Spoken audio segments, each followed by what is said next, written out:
is that people eat too much meat, right? And if they were to cut down on their consumption on meat, then they would it would actually really help the planet.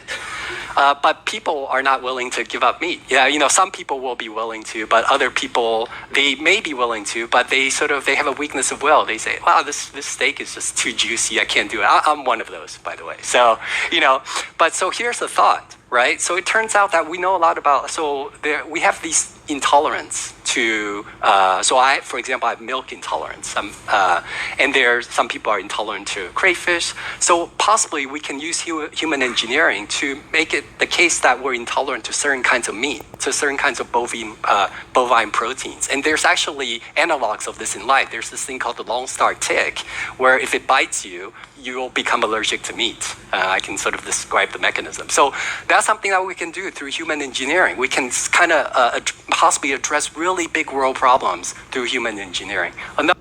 This equation has 4 factors, a little bit of multiplication.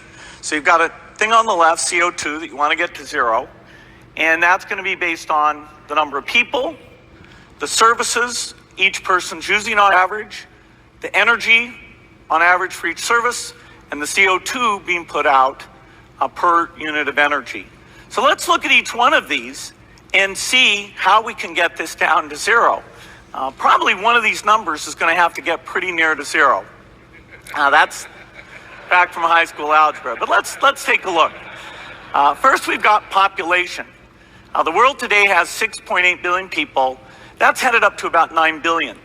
Now, if we do a really great job on new vaccines, healthcare, reproductive health services, we could lower that by perhaps 10 or 15%.